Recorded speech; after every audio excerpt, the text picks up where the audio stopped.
Welcome to the Building the Cooperative Classroom podcast, the official podcast of the Johnson & Johnson Cooperative Learning Institute. Welcome to another episode of Building the Cooperative Classroom. With me, as always, Senor Aaron Fleming. Buenos dias. And Mr. Derrick Swistek. Guten Morgen or Guten Abend. This is good, my friend. Or Guten Nachten. Sehr gut. Of course, I am Adam Rubicek. And today, we are going to take a deep dive into some of those students that may not be on the same page as the rest of the class with regards to cooperative learning. We could call them our reluctant cooperators. Sometimes it's just not happening for particular students, and we're going to give you some tips and tricks and maybe some structures that you can put in place in your classroom to make sure everybody is adopting that we sink or swim together mindset.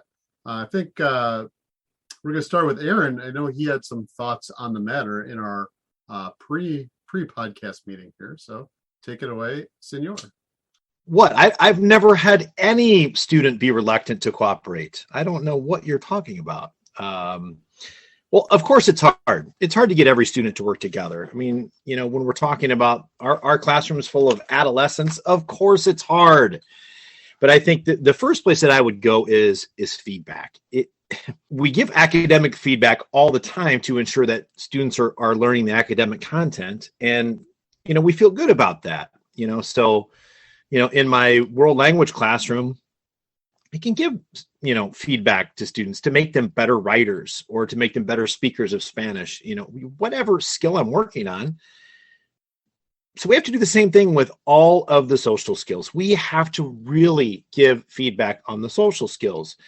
And without that feedback, the students who are reluctant, they're never going to get better if we don't give them that feedback. And I know that we've talked about that feedback, you know, back a few episodes ago when we talked through our series on social skills. But I would say, I think the feedback starts with making sure that we're consistent in giving not just our academic target each day, but also our social skill target. And then as you make that purposeful walk, again, it's not, I'm just going to let them work out there and then I'm just going to stand over here and just kind of do this or do that. No, I'm going to make that purposeful walk through my classroom.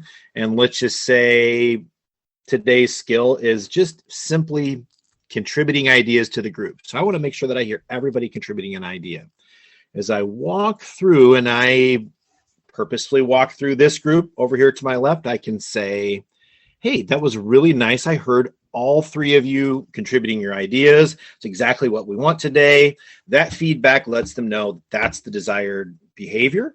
And all of the groups around can hear that as well. And even as I get through onto the next group, and maybe I see that two of them aren't participating, maybe as they see me coming, you know, you get that robotic, oh, well, this is what I think.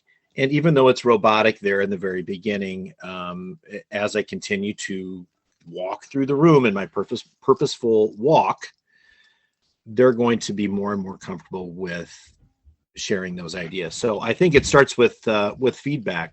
Derrick, Adam, what do you think about that feedback piece? I think that's a great point with those robotic responses when they see you, the teacher, walking past, and you know maybe they're less than authentic in their contributions, and that's okay.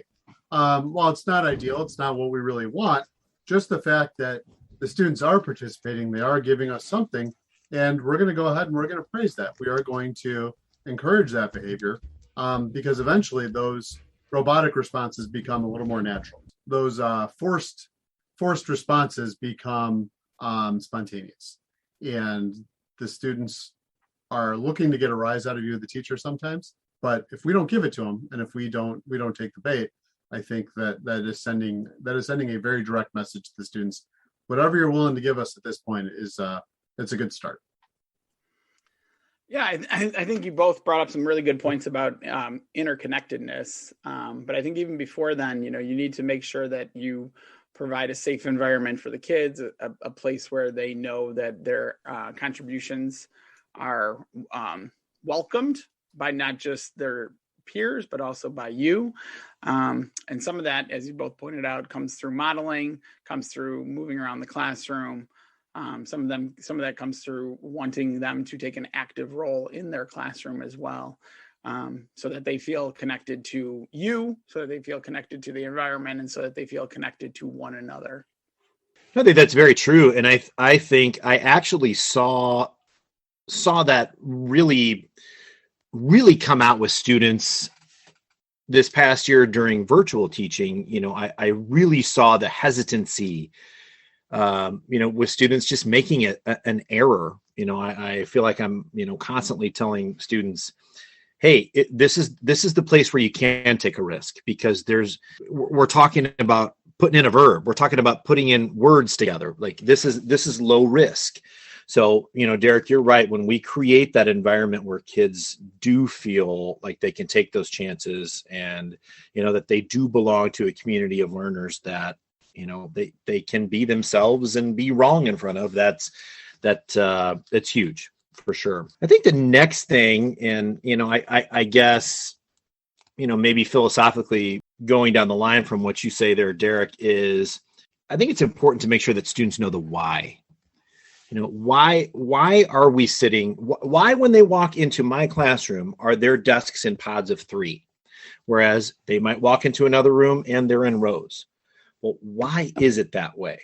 And I think the more and more that we can share with our students, look, research study after research study, and I'm sure Adam could pull 10 out of his hat tonight. When we tell students the why, that when students work together, they learn more, period. We have to show them the why, explain to them the why, give them the proof in the why. And I think what you're speaking to is a sense of purpose, and the purpose there becomes our why. When we're in classrooms, teachers need to constantly talk through why we're learning the way that we're learning, and what skills we're practicing, and where those skills translate when they get out of school. Like, why might you want to get better at this? We're here for a certain amount of time. What are some things that we want to get better at? Some of that may be putting it back on the students and saying, like when we talked about social skills in our previous podcast, what are some social skills that you would like to get better at? What are some things that you think, hey, you know what? I struggle with paraphrasing. I struggle with, making certain kinds of statements. And what are those skills that I or that we as a classroom find valuable? That gets back to your point of developing an environment in which students are safe to have those conversations, and in which they're safe to share, because that puts a student in a very vulnerable position to say, here's something I'm not very good at, and I need help, and I need all of your help. And over time, you can build that. But how do we establish that from the beginning? How do we establish that this is our classroom and these are the things that we're going to do, so that when we do get to the academic work, we've already set the cooperative foundation? I think to some of those early classroom building, culture building activities that you can do, I know, setting up a classroom constitution or working on, some of the class rules together. Those are ways that we can build those structures. But what are some other things that we can do to make sure that students know that this is a place where it's okay to put yourself out there a little bit? Part of that probably comes through assessment too, is like not always having assessments that value just one right answer, being thoughtful about critical thinking skills and not looking to just one specific quote unquote right answer. That requires a lot of forethought on teachers' parts. It also requires students to want to contribute towards the assessment. Having teachers, I just saw a class recently where teacher was using some of the student work to actually assess and talking through like what we want, how are these things different from one another, doing compare contrast on that, and really valuing student work really can make a big difference. In addition to that, I think focusing on process and not product in a lot of cases, that, as you said, that there's not just one right answer, but there can be many different paths to that answer. And we're going to value the way that your brain works and the way that you think through things, and the way that your teacher taught you last year is just as good as the way that you figured out on your own. And so making sure that all answers are embraced and all ideas are respected, not only us as the teachers saying what you're contributing is a good thing, but making sure the other students truly believe that and vocalize that as well. I hate to interrupt this conversation, but we do want, I think this is going to be longer than a one episode discussion. So I'm going to pause it right there, and we can pick up our reluctant cooperators next week. But until then, let's cooperate.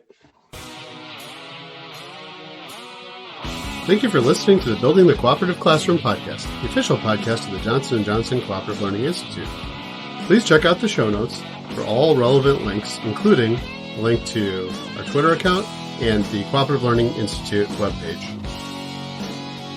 This podcast is copyrighted under the Creative Commons license, copyright 2021. Theme music courtesy of Jimmy Ryan.